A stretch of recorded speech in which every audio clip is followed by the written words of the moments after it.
Bom dia a todos. Obrigado por nos acompanharem nesse webinar que a gente organizou para celebrar o Dia Mundial da Propriedade Intelectual, que foi no último dia 26 de abril. Todo ano é comemorado nessa data.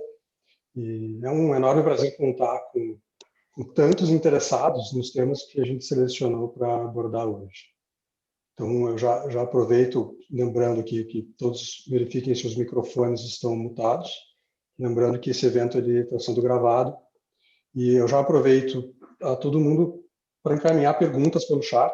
A gente vai responder elas ao final dos três temas. E também, quem quiser já pode marcando o escritório, né, o perfil @BaptistaLuz Advogados, que a gente vai estar acompanhando aí tudo que vocês postarem.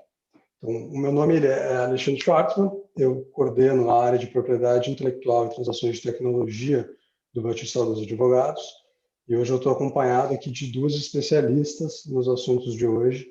Então, antes de passar ao primeiro tema, eu vou pedir que a Bruna e que a Carol se apresentem também. Bom dia, gente. É ótimo estar com vocês aqui hoje para falar de temas tão importantes.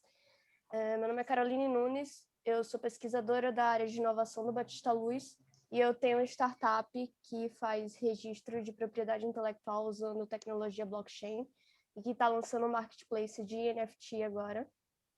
E eu passo para a Bruna. Bom dia, pessoal. Meu nome é Bruna Castanheira, eu trabalho no Batista Luz como advogada em temas relacionados à tecnologia e regulação. Estou super animada de conversar com vocês hoje. Legal. Tem mais gente entrando, mas a gente já vai iniciando.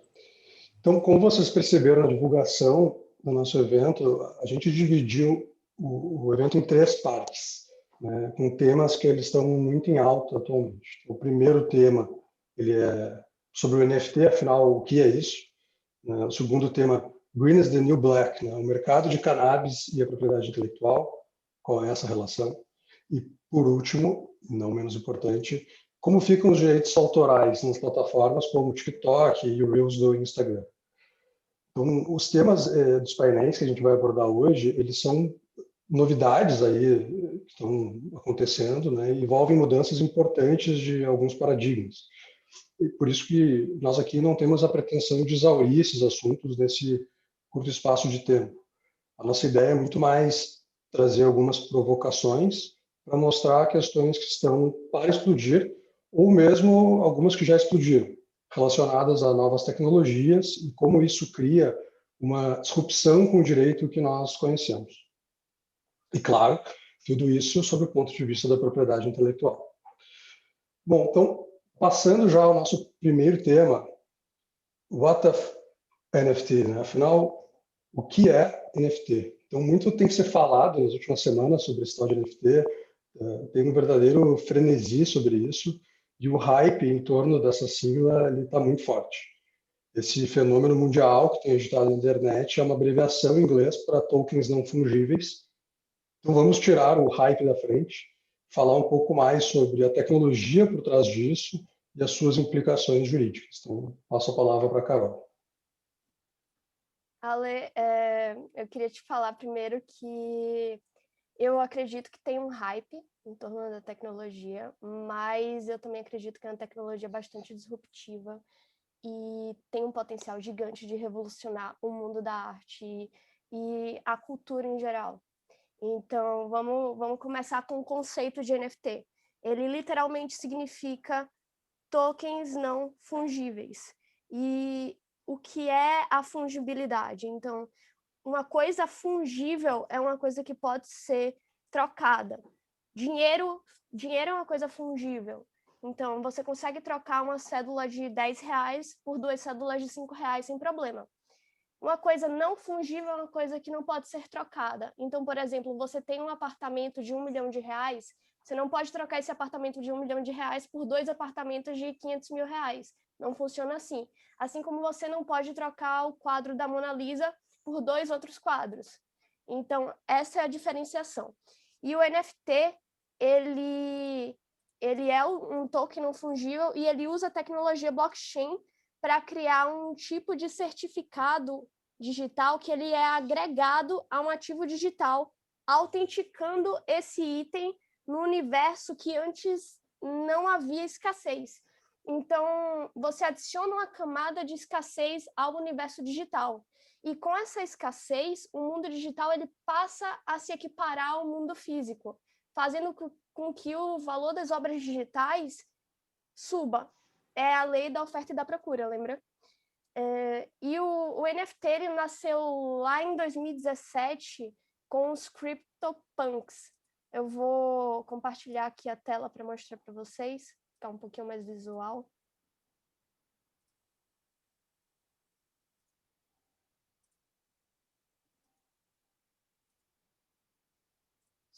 Estão vendo minha tela? Sim. Então, esses são os CryptoPunks. Eles foram criados lá em 2017 e, como vocês podem ver, eles estão sendo leiloados agora por valores bastante altos. O maior valor que um deles foi leiloado foi de 7 milhões e 58 mil dólares. E só tem 10 mil CryptoPunks. E o outro, que foi lá criado em 2017, foram os CryptoKitties. Eles, para quem conhece Neopets, eles funcionavam quase como Neopets. Então, você consegue cruzar dois gatos e gerar um gato completamente diferente. Nenhum gato é igual ao outro. E isso foi em 2017. Então, esses tokens em 2017 eram vendidos por $2, $3, e hoje estão sendo vendidos por milhões. Aqui são alguns tokens NFTs conhecidos que foram vendidos. O mais caro foi esse Everydays, do Beeple. Foi vendido mês passado por $70 milhões. E esse meme da Disaster Girl, provavelmente vocês conhecem, foi vendido ontem por $430 mil. E no mundo da música, o mais conhecido foi o concerto do Dom Diablo. Foi vendido mês passado, se eu não me engano, por $1,25 milhões. E o interessante do NFT é que ele tem a possibilidade de que o autor original continue recebendo com as revendas subsequentes. Então, ele consegue delimitar uma porcentagem em cima do NFT dele e com todas as revendas ele continua recebendo. O que era para existir no universo físico, tem até legislação sobre isso, mas na prática não acontece. Eu vou passar para o Ale para falar um pouquinho do aspecto de propriedade intelectual dos NFTs, que ainda está meio obscuro. Então, Ale? Legal. Bom, assim, acho que fica claro que quando a gente pensa em NFT, a gente tem que pensar em uma forma diferente de abordar o que a gente chama de ativos digitais. Então, a grande questão em volta deles são as suas características de serem únicos, escassos, duráveis e extensíveis. Então, apesar de serem representações virtuais, eles têm essas características, que é muito interessante. E aí os NFTs podem representar, Carol deu alguns exemplos, eles podem representar uma pintura, uma música, um software, uma patente até. Então, os usos eles são muito variados, né? E isso, né, acaba tendo um aspecto interessante sobre propriedade intelectual, né? E aí é interessante lembrar que se uma das críticas ao próprio conceito de propriedade intelectual era de que ela criaria uma escassez artificial, né? Afinal, a escassez de um bem material é uma criação jurídica, né? Ele não é escasso por natureza, diferente dos bens materiais que sim são escassos. Então, é muito interessante o que o NFT é capaz de fazer nesse sentido. Ele cria uma escassez, a gente pode chamar ela de artificial se a gente quiser, mas ela é uma escassez. Então, o fato de ela ser registrada em formato de blockchain impede que haja simplesmente uma cópia igual. O próximo NFT na cadeia recebe um novo código, ele é algo novo e diferente. Então, a gente tem aqui o NFT criando um bem único e escasso para um ativo virtual. Então, ninguém se preocupou até então em colocar, por exemplo, uma licença de uso de um software como sendo um ativo da empresa. A gente sempre tratava os direitos intelectuais e mesmo quando se falava em licença, sobre esse aspecto de, né, direitos. E isso pode mudar a forma como as empresas fazem até a contabilidade delas, como elas lançam determinado ativo no balanço. Eventualmente, a licença do software, a licença da marca pode ser considerada um ativo. Já tem empresas que estão vendendo tokens como licenças. Então, a gente chama de tokenização dos direitos de propriedade intelectual, essa nova onda. E ela permite que os autores ou os criadores eles tenham maior controle sobre o seu trabalho e garantam que os royalties sejam pagos. É uma forma de ter mais controle sobre as suas obras. E aí o fato é que a tecnologia NFTs, ela está aí, e como sempre o direito ele vai chegar atrasado, ele vai precisar correr atrás para conseguir, enfim, entender e regular isso da melhor forma possível. E nós, advogados, a gente sempre tenta aproximar aquilo que é diferente daquilo que a gente já conhece. Por isso que a gente sempre se pergunta qual é a natureza jurídica das coisas. A gente tenta colocar dentro das caixinhas que a gente já conhece. Mas o NFT ele pode sim mudar a forma como a gente trata a própria noção de propriedade, principalmente para esses direitos intelectuais, como eu comentei. E aí a gente pode falar de algumas situações específicas que são bem interessantes. Então, para os direitos autorais, existe uma questão importante que possuir um NFT não garante automaticamente ao titular do NFT a propriedade da obra original. Como assim? Então, do ponto de vista de direitos autorais, o NFT ele é apenas um recibo ou um certificado digital indicando que você possui uma versão de um trabalho. No caso, é uma versão que eu autentiquei e eu vendi. E aí eu posso comprar. E aí que as percepções de quem compra sobre o que ele possui de fato pode não necessariamente ser ou atender à realidade jurídica. Como a gente sabe, assim que uma obra de arte em qualquer meio é criada, o autor passa a ser o titular dos direitos autorais sobre esse trabalho, seus direitos patrimoniais e seus direitos morais. E da mesma forma que acontece quando você compra uma pintura, por exemplo, você não está comprando também os direitos morais de uma obra de arte quando adquire um NFT. Então, você pega, compra uma pintura, compra um quadro, pendura esse quadro na sua casa, mas você não se torna o autor desse quadro. Apenas vai possuir uma versão autenticada de uma obra de alguém. Claro, se a gente não estiver falando de uma cópia, simplesmente. Por isso que é importante fazer uma distinção entre os direitos de propriedade intelectual sobre uma obra e os direitos sobre o NFT. Isso é ainda mais relevante nas obras que podem coexistir ao mesmo tempo com os NFTs. Então, esse caso que a Carol mencionou do meme da menina e a casa pegando fogo ao fundo, do tweet, aquele primeiro tweet que também foi vendido como NFT, são típicos casos em que, por mais que exista o NFT, o meme continua existindo, o tweet continua existindo lá. Então, a gente precisa ter esse cuidado ainda maior nesse caso. Então, da mesma maneira que você pode ter um livro autografado, mas não tem o direito de publicar todo o conteúdo desse livro numa rede social para outras pessoas acessarem, por exemplo, você também não pode publicar o conteúdo completo de certas obras intelectuais simplesmente porque adquiriu uma versão em NFT dela, porque isso pode ser uma violação de direitos autorais. E uma outra questão é sobre possíveis fraudes. Existe uma parte que é meio obscura do NFT, a gente ainda também está descobrindo isso aos poucos, que são fraudes de arte em blockchain. Então, tem vários relatos de pessoas listando conteúdos em sites de NFT que são diretamente copiados de outros artistas ou derivados de algum conteúdo de algum artista, ou seja, obras que são protegidas por direitos autorais de terceiros e que estão sendo vendidas de forma irregular. E aí tem um problema que é muito difícil identificar a autoria de um NFT. Como não há verificação de identidade na rede blockchain, qualquer um pode se passar por uma outra pessoa e vender um NFT sobre o qual não detém os direitos autorais. E aí acho que a Carol poderia falar um pouco mais sobre isso. É por isso, Ale, que as plataformas elas precisam fazer um background check para ver se o autor ele realmente possui os direitos sobre a obra que ele está postando. E se a plataforma não fizer esse background check, o próprio comprador ele precisa fazer esse estudo, ele precisa ver se o autor ele realmente possui os direitos. Então, pensem como se você estivesse comprando um quadro da Mona Lisa no universo físico. Você não vai comprar um quadro da Mona Lisa em qualquer esquina. Você vai pesquisar e ver se o quadro é autêntico. Então, da mesma forma, você precisa pesquisar e ver se um NFT é autêntico. Legal.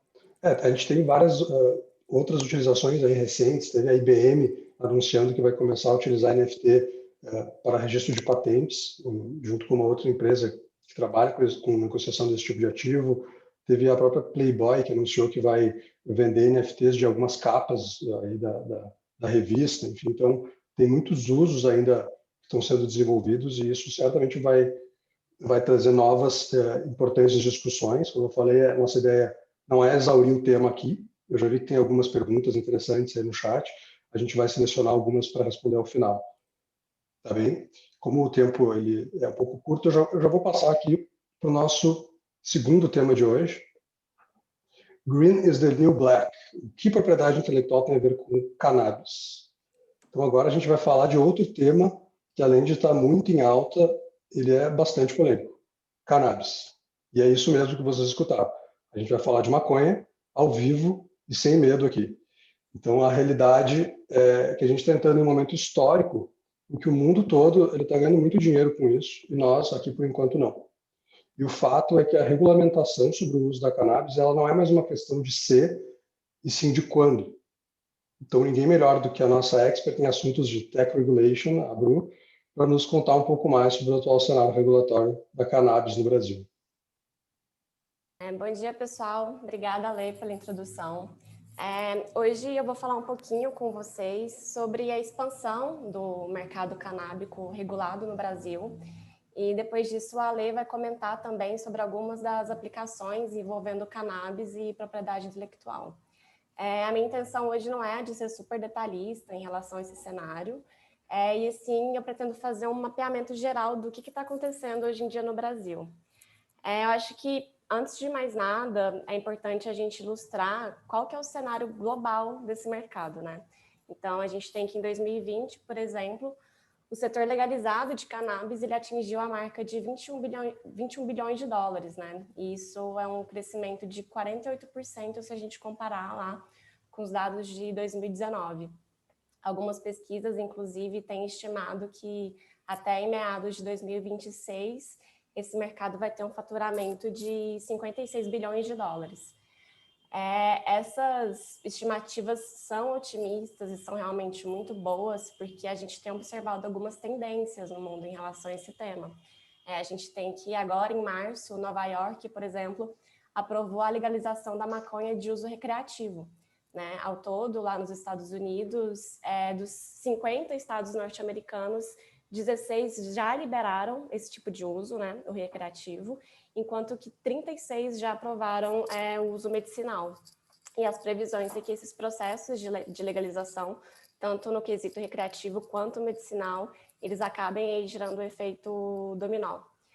Bom, aqui no Brasil, a realidade que a gente tem é um pouquinho mais complicada ainda, né? A gente tem que, lá em 2006, foi aprovada uma lei, que é conhecida como a Lei de Drogas, e ela previa o uso medicinal de cannabis, mas acontece que esse uso demorou muito tempo para ser regulamentado.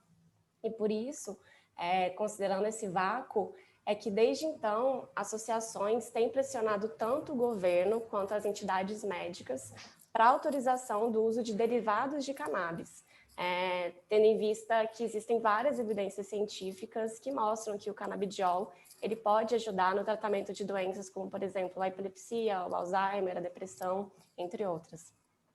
Ao mesmo tempo em que existia esse vácuo regulatório, as pessoas e as associações também entraram na justiça para conseguir um habeas corpus que permitisse o plantio para uso próprio e com fins medicinais. Isso porque atualmente na nossa legislação, como a gente sabe, tanto o plantio como a comercialização são crimes e punidos, inclusive, com pena de prisão. Foi só lá em 2015 que a Anvisa começou a se mobilizar e definir critérios para a importação de produtos à base do canabidiol, desde que fosse feita por pessoa física, para uso próprio, mediante prescrição para tratamento de saúde. Porém, a gente tem que esse era um processo, né, a obtenção dessa autorização era um processo meio burocrático e demorado, e a estimativa de aprovação era de cerca de 90 dias. E é um tempo alto se você considera que a pessoa está solicitando isso para fins medicinais e de tratamento de doenças crônicas. Mas lá em 2020, a gente teve um avanço super interessante nesse campo, e a Anvisa publicou uma resolução justamente para facilitar esse processo de importação, bem como para reduzir os requisitos e os prazos de análise. Então, de forma super rápida e genérica aqui, o que a gente tem hoje é que a Anvisa ela prevê 2 formas de autorização para o comércio de produtos à base de cannabis, ambos para fins medicinais, né? Então, o primeiro tipo de autorização é o registro mesmo como medicamento, e o segundo, que é o registro de produto de cannabis, sendo que ele deve ter uma autorização sanitária para venda e fabricação. Atualmente, essa autorização é de 5 anos, ela não é prorrogável, e caso o laboratório queira, por exemplo, ter mais tempo para usufruir o produto e para fazer a comercialização, ele deve buscar o registro como medicamento. Então, o que a gente tem hoje é um cenário em que as empresas precisam importar os insumos, tanto na forma de derivado de planta, ou como produto já industrializado, né? Então, ou seja, um laboratório ele vai importar o óleo e o extrato para só então poder desenvolver o produto, o que obviamente acaba impactando bastante no custo final do produto para o consumidor. Mas um acontecimento super recente tem preocupado bastante o mercado, isso porque agora, em março desse ano, o STJ ele não concebeu um habeas corpus para um paciente que queria fazer o plantio para uso medicinal. Essa decisão ela vem na contramão de várias decisões que já eram proferidas ali lá desde 2006, e a preocupação é que esse precedente ele acabe gerando uma onda de decisões contra o cultivo medicinal. A justificativa da STJ é de que o paciente deveria ter uma autorização da Anvisa para fazer esse cultivo, mas acontece que já há alguns anos a Anvisa é super taxativa em afirmar que não cabe a ela fazer a regulação do plantio, e sim ao Ministério da Saúde. A gente tem que essa nova decisão da STJ, apesar de super recente, ela já influenciou ao menos 3 tribunais estaduais a mudarem seu posicionamento, e eles, inclusive, se recusaram a apreciar alguns habeas corpus. Então, a nossa realidade atualmente é que os poucos remédios que são produzidos no Brasil, eles são feitos por grandes farmacêuticas, a partir de matéria-prima que é importada, e custam, em média, R$ 2.500 um frasco de 200 ml. Além disso, existem também os medicamentos que são produzidos artesanalmente por algumas associações que conquistaram na justiça o direito de cultivar para os seus associados. E nesses casos, a gente tem que o custo é bem mais baixo, em média de R$ 150 por 300 ml. Inclusive, um fato interessante é que, recentemente, uma dessas farmacêuticas registrou no Brasil uma patente do canabidiol diluído em óleo. Porém, assim, aconteceram várias oposições a esse registro, porque óleo extraído de fitoterápico ele não pode ser objeto de patente. Isso fez com que o INPI recomendasse a nulidade do processo, mas isso ainda está em andamento. Então, gente, como eu disse, a minha intenção era de falar rapidamente sobre esse cenário. A gente claramente está em um momento de grande efervescência, muitas coisas estão acontecendo, muitas coisas aconteceram nos últimos 3 meses, com vários desafios regulatórios e jurídicos. A certeza que a gente tem é que muitos desdobramentos estão por vir, né? Tendo em vista que esse é um mercado com potencial de lucro enorme e que tem, de fato, assim, auxiliado no tratamento de pessoas com doenças crônicas, para além também da questão do uso recreativo, que aí vai para uma questão cultural que precisa ainda ser muito trabalhada. Mas, enfim, é um setor que com certeza vale muito a pena ficar de olho. Eu vou passar a palavra agora para o Alê e ele vai comentar um pouco mais sobre esse tema. Obrigado, Bruna. Assim, quando a gente fala em cannabis, é muito interessante. A gente, de cara, tem algumas questões de propriedade intelectual muito evidentes, principalmente em relação ao registro de patentes para medicamentos. Além disso, se a gente pensar na abertura de mercado, vai existir a possibilidade de uma série de novas discussões sobre fórmulas, por exemplo, já que a gente vai poder ter diferentes tipos de cannabis, de criações, enfim, com efeitos diversos, com usos diversos. E também outros produtos derivados que vão também começar a surgir. Antes de falar sobre patentes, novamente, tem uma outra questão interessante, que é a regulamentação sobre o uso, a fabricação e a importação de derivados do canabidiol e outros, né, derivados da cannabis, eles trazem para o direito das marcas.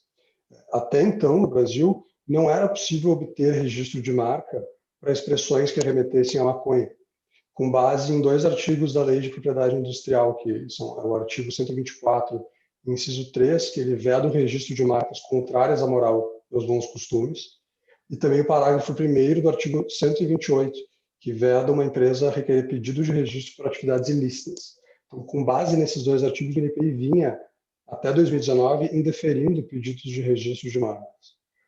Eu verifiquei recentemente no NPI, já existem registros de marcas concedidos para expressões contendo, por exemplo, maconha, weed, cânhamo, e pedidos feitos a partir de 2019, que coincide, claro, com a autorização da Anvisa que a Bruna mencionou.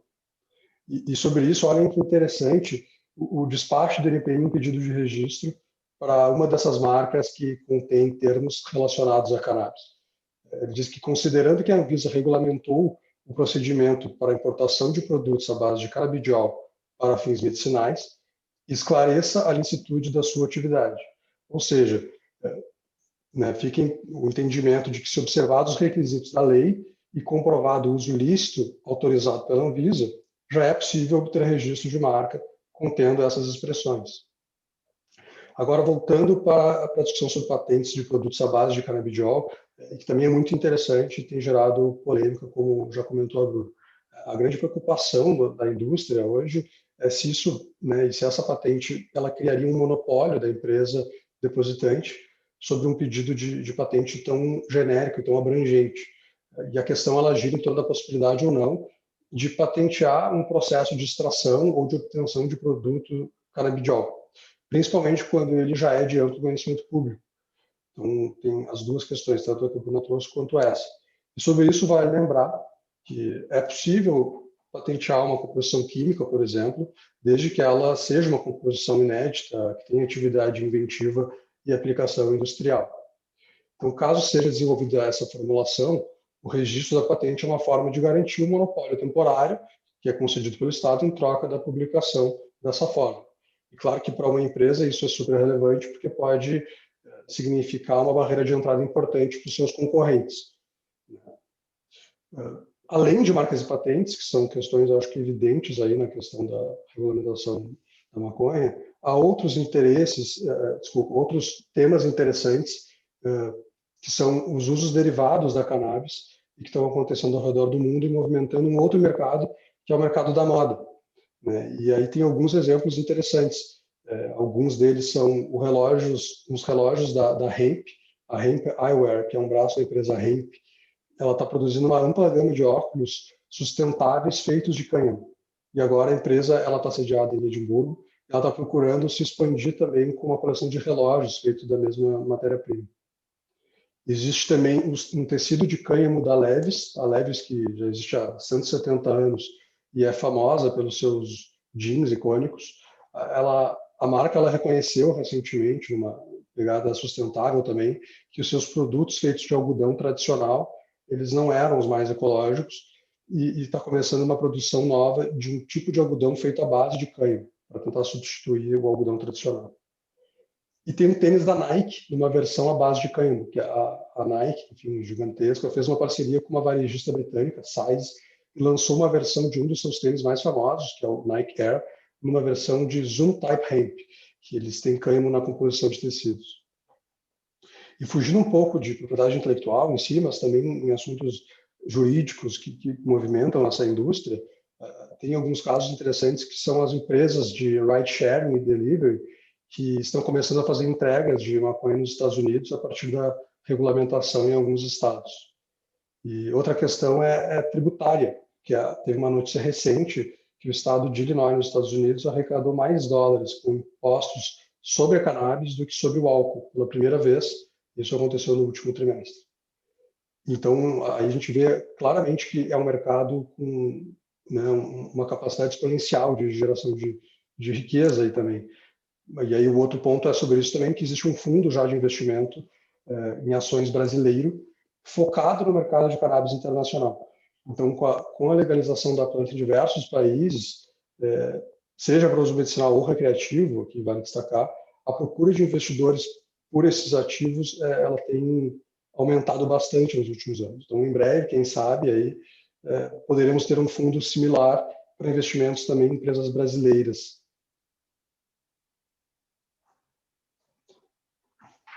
Eu vi que tem mais perguntas entrando no chat.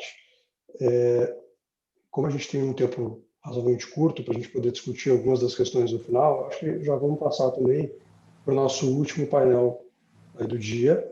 Então, sem mais delongas, eu já vou passar a palavra para a Bruna, que ela vai falar um pouco sobre como ficam os direitos autorais em plataformas como o TikTok e Reels do Instagram. Obrigada, Lê.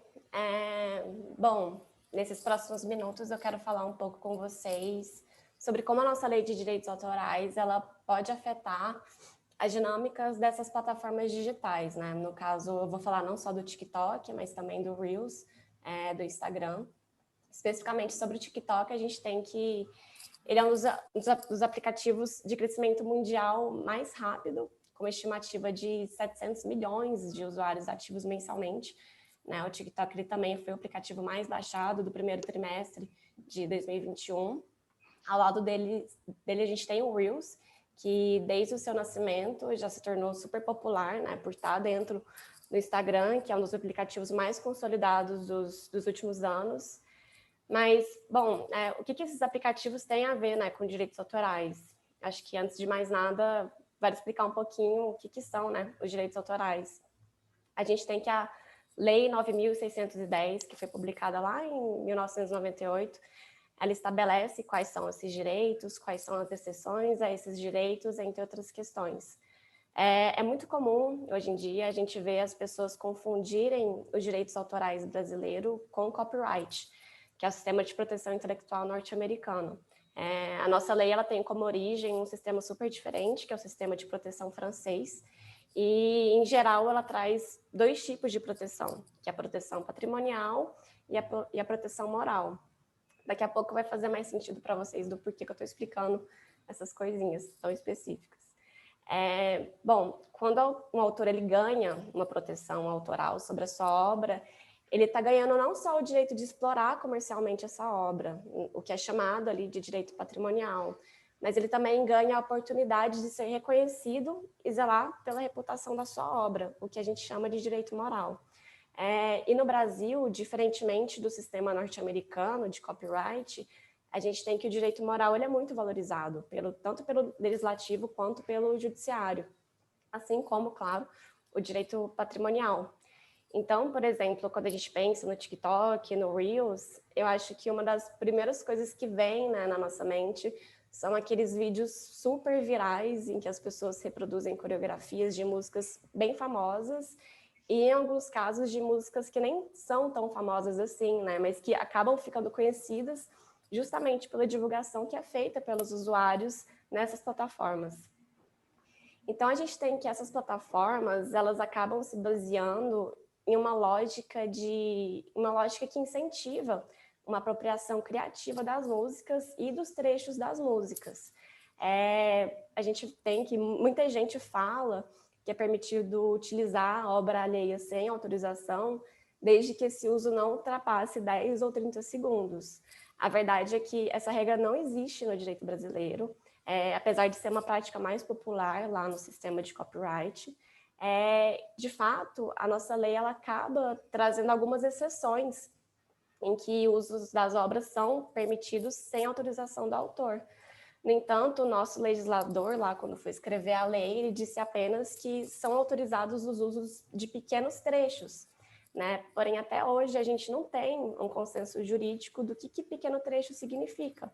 São 10 páginas de um livro, um capítulo de uma apostila escolar, 5 segundos de uma música, 10 minutos de um filme. E também, assim, existe uma outra questão da gestão coletiva dos direitos autorais. Em resumo, assim, no Brasil, hoje em dia a gente tem o ECAD, que ele arrecada direitos autorais quando músicas são executadas publicamente. E o valor que é arrecadado é distribuído para associações que então repassam esses valores para os artistas e os demais titulares das obras.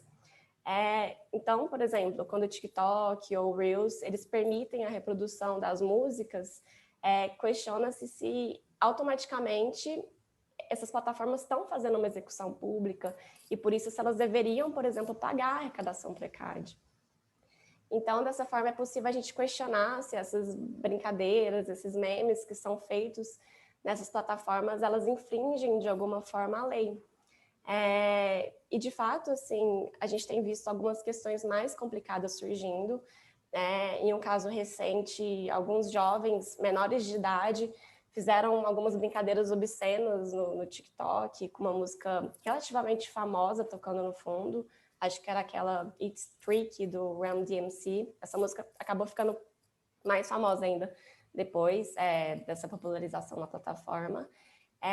E no Brasil, por exemplo, um artista poderia se ofender pela associação que é feita entre a música dele e o uso que esses adolescentes menores de idade deram à obra.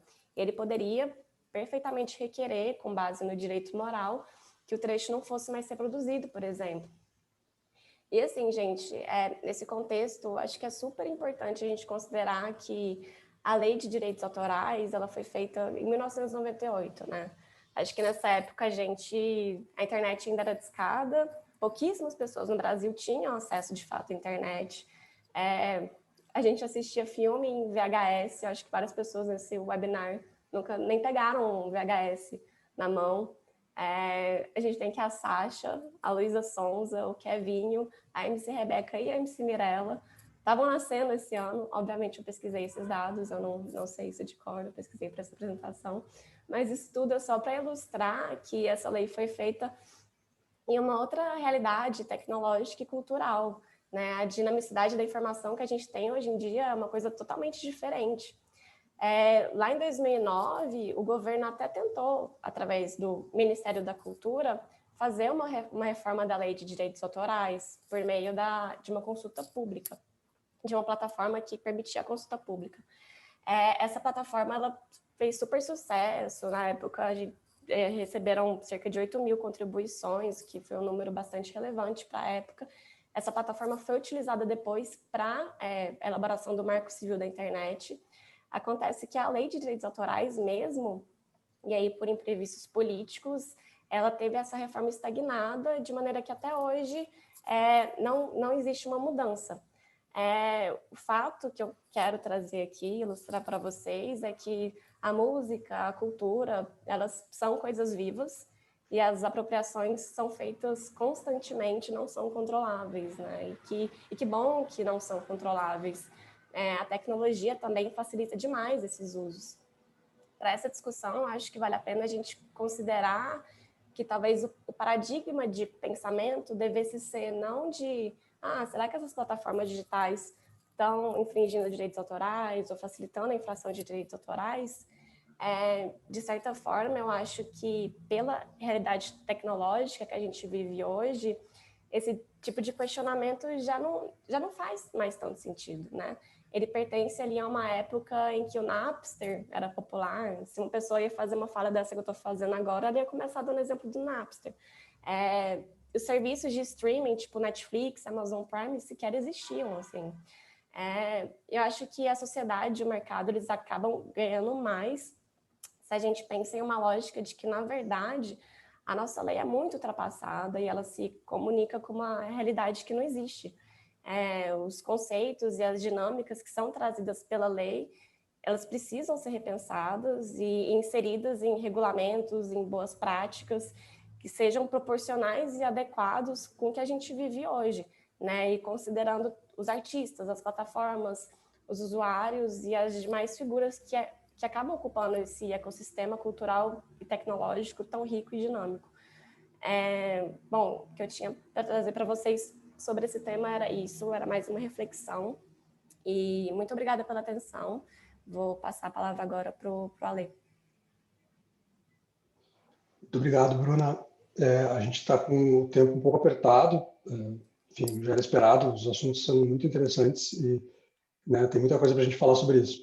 Mas eu vou fazer algumas perguntas aqui, a gente separou algumas, né, o pessoal foi colocando no chat, então eu vou voltar aqui para a Carol com uma pergunta sobre NFT, né, são duas, eu vou fazer primeiro uma, que é, que quando eu comecei a estudar NFT, achei que só poderia ser associado a um bem digital. Contudo, vi que o NFT pode ser associado a um bem físico. Como funciona isso?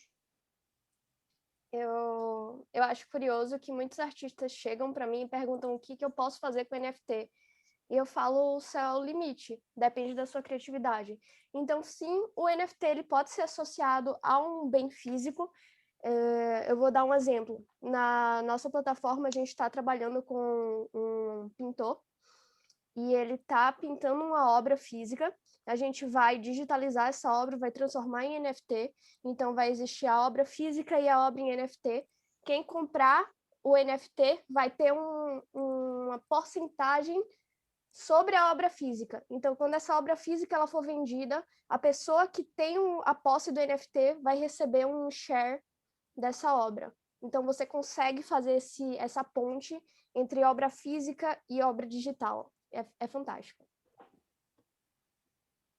Legal. Depois tem mais uma aqui. Como fica o caso de fraudes legitimadas pelas plataformas? Então, vi que teve um caso de uma plataforma que deu um selo oficial com um perfil falso, um perfil fake.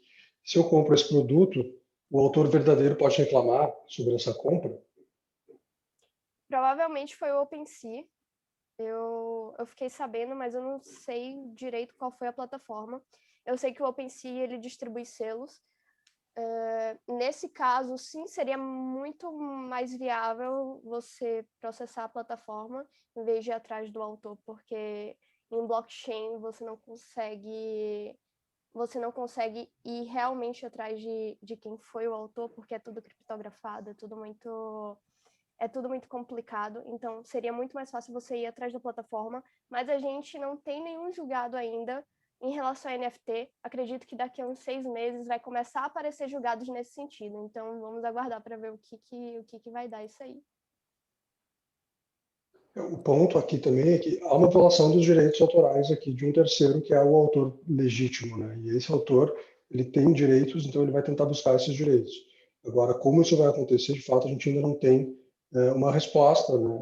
E certamente as plataformas que vendem esse tipo de ativo, pelo menos nesse primeiro momento, parece que elas terão que criar aí mecanismos um pouco mais sofisticados, a Carol comentou sobre isso, enfim, porque se elas de certa forma, fazem a curadoria aqui de quem são esses autores ou de quem são as pessoas que podem colocar suas obras na sua plataforma, né? Não é qualquer um que faz isso. Me parece que sim, uma das formas de buscar um ressarcimento seria ir atrás da plataforma mesmo. Aí, mudando um pouco aqui para outro tema, que é o tema que a Bruna falou agora por último, se existe algum movimento para atualização da lei de direitos autorais. Então, a gente tem que não existem propostas muito robustas de atualização da lei como um todo. O que a gente observa é que os projetos de lei, eles acabam tocando em pontos específicos da lei e também esses novos serviços que surgem, eles acabam impulsionando tentativas de reforma, mas aí com um olhar mais de regular um setor e não de regular a questão de direitos autorais como um todo. Então, a aposta seria mais nesse sentido, né, de que as regulações que estão por vir vão ser de mercados específicos, de setores e de pontos específicos da lei, não pegarem a lei como um todo para fazer uma reforma completa. Legal, obrigado, Bruna. Mas tem mais alguma pergunta? Estamos com o tempo já estourado aqui, mas se tiver alguma para fechar, né, que a gente consegue fazer. Pedindo aqui para a produção do backstage me passar.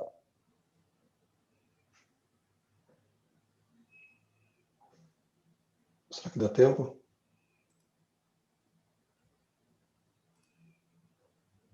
Isso aqui é interessante sobre o uso de NFTs para cobrança de royalties. Tem uma pergunta aqui.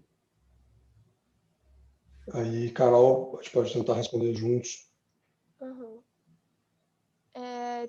sim, já existem empresas norte-americanas que estão fazendo isso, mas depende de todo um sistema, né? Então, a pergunta foi... Você quer ler, Lê? Eu acho que... Não, é mais ou Eu vi menos aqui no isso, sobre como chat. funciona NFT para cobrança de royalties. Uhum. Então, aqui no Brasil, quem faz a arrecadação de royalty é o ECAD. Então, acredito que aqui no Brasil precisaria de uma integração com o ECAD para que isso ocorra, mas eu acredito fortemente que o futuro da indústria de música vai ser em blockchain, vai ser em NFT, e o potencial é gigante. Então, é isso, eu acredito muito nessa indústria. Legal, acho que estava complementando, então, para a gente fechar, acho que tem duas questões. Quando a gente fala em royalties, pode ser tanto para direitos autorais, né, desculpa, pode ser tanto para obras audiovisuais, enfim, como a Carol estava comentando, mas também pode ser para uma licença, eventualmente, se estiver falando mais de forma mais abrangente, uma licença de uso de marca, uma licença de uso de um software, também com pagamento de royalties. No caso de músicas aqui, se a gente pegar esse exemplo, realmente o ECAD faz a arrecadação, mas já existem plataformas hoje que substituem o ECAD nessa distribuição de royalties para os músicos, e aí existe todo um mecanismo de autorização do ECAD para isso, para fazer de forma privada. Então, aqui também é interessante. E no outro lado, se a gente estiver falando aí, como eu havia comentado, de tratar o NFT como um ativo que represente a licença em si, a gente está falando, na verdade, de um selo, algo que facilita, né, o tratamento aqui jurídico do que está sendo licenciado. Então, a gente poderia ter uma referência ao NFT aqui e dentro desse NFT já todas as condições, por exemplo, de uso e remuneração previstas dentro, que até podemos pensar num contrato auto-executável daqui a pouco, como um smart contract vinculado. Eu não sei também se a gente respondeu ou se abriu mais perguntas. Enfim, a gente já está um pouco estourado no horário. Eu agradeço a presença de todos, a participação de todo mundo que esteve conosco nessa manhã. Foi um prazer tratar sobre esses temas aí com vocês, tão relevantes, tão novos. E vamos ver se a gente consegue pegar as perguntas que estão, que tem mais perguntas surgindo agora, perguntas que não foram respondidas depois para a gente conseguir respondê-las individualmente aí, e também depois a gente avisa se essa gravação for disponibilizada. Tá bem, pessoal? Muito obrigado. Não esqueçam de aí compartilhar também nas nossas redes, @Batista Luz Advogados. Estamos à disposição para o que precisar. Obrigado e tchau. Obrigada, gente. Tchau.